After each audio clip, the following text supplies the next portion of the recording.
In this video I'll be discussing Horizon Zero Dawn and all the story aspects from the game. It was released in 2017 and this game is amazing from the gameplay to the story, and nothing ceased to disappoint. But in this video I will be discussing the history, not the history of the game as it's taken, the history before the game, when it was what it was set up to tell us about the Pharaoh Plague and all those story aspects in the game. Now we can't talk about the past of the game without talking about the present of the game.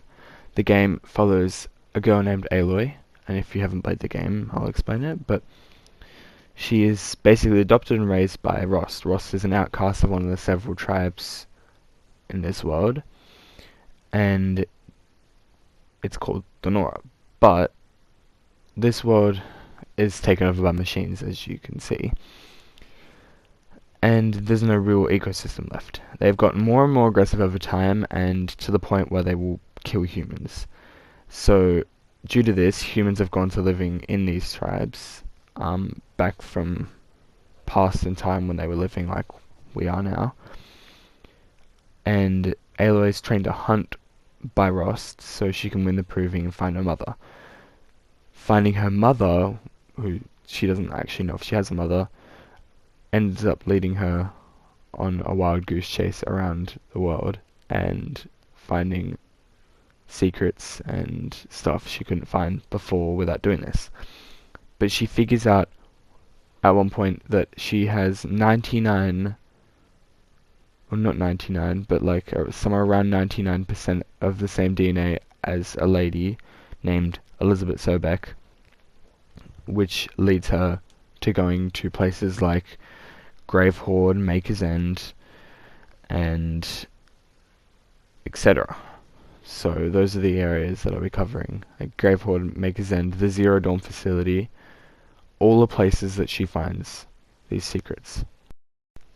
But all of this machines and stuff started with a guy named Ted Faro, who runs a company called Faro Automations, which started creating machines they named Kopesh, which are these machines on screen right, the big machine on screen right now, or was on screen before, and they were created to end wars, but as everybody would figure, they malfunctioned and started going rogue.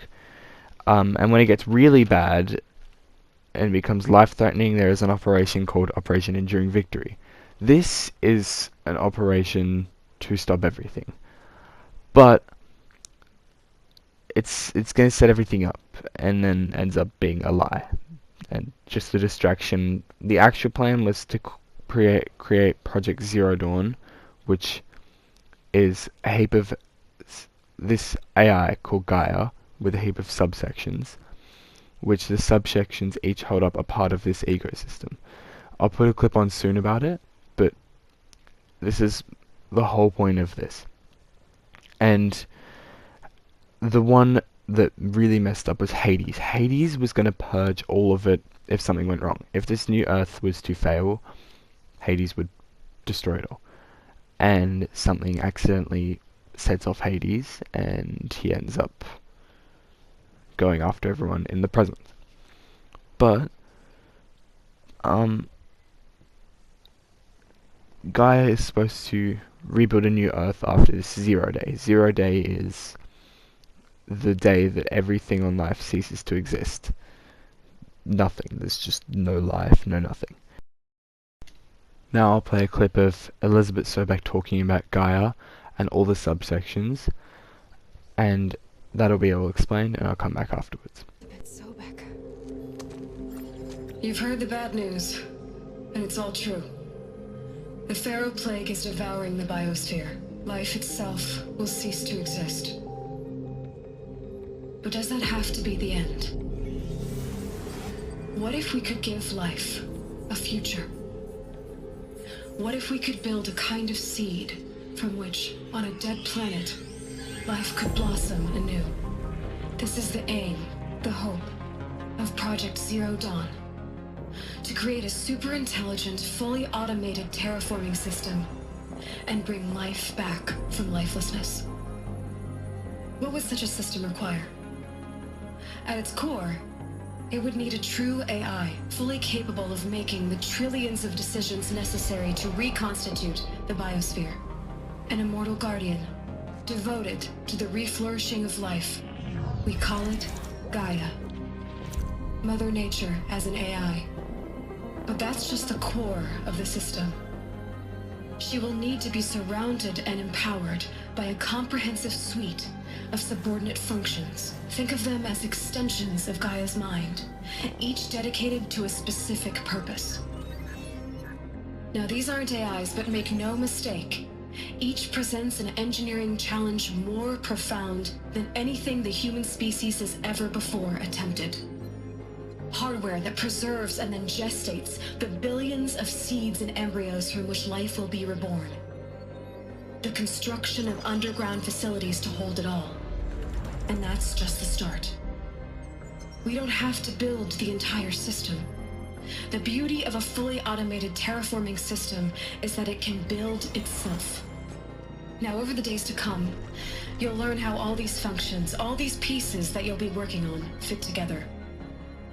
How we'll race the clock to execute our harvest initiatives, write the software, build the tech and the facilities. How we'll lock it down and seal it up before the inevitable occurs. But even more important, you'll know how it doesn't end here. How Gaia will generate those deactivation codes General Harris talked about, and build the transmission arrays to broadcast them, shutting down the Pharaoh robots for good. How Gaia will not just build, but imagine any conceivable robot it needs to do its work across centuries.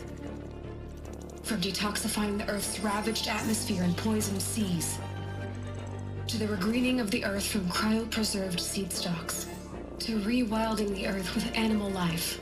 And then, when all that is done, how a new generation of human beings, spawned at cradle facilities around the globe, will partake of Apollo, the vast archive of human knowledge and cultural achievement from which they will learn of us, our world. And most important, how not to repeat our mistakes. It's not an impossible dream. It is within our grasp if we work tirelessly and stop at nothing to achieve it. We can't stop life from ending. But if you will help me, help Gaia, we can give it a future. Join me and help make that future real.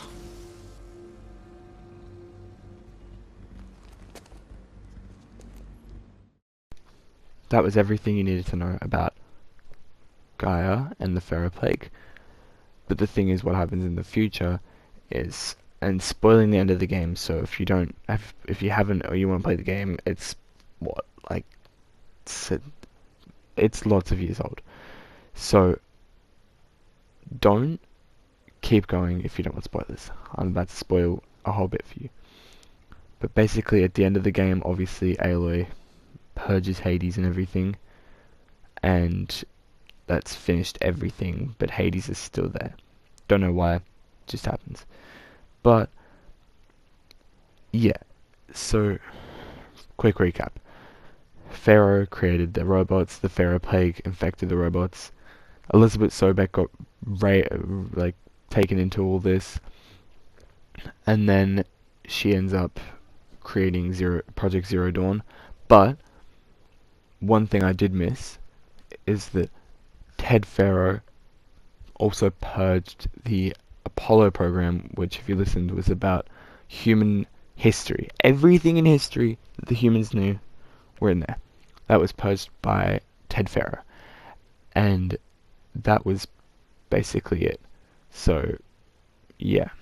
And I will be making more on this. I'll probably be making a series on Horizon Zero Dawn. But, yeah, that's about it. With that being said, I hope you enjoyed the video, and if you stayed around to the end, please consider liking and subscribing. It would be greatly appreciated. And that's it. Peace.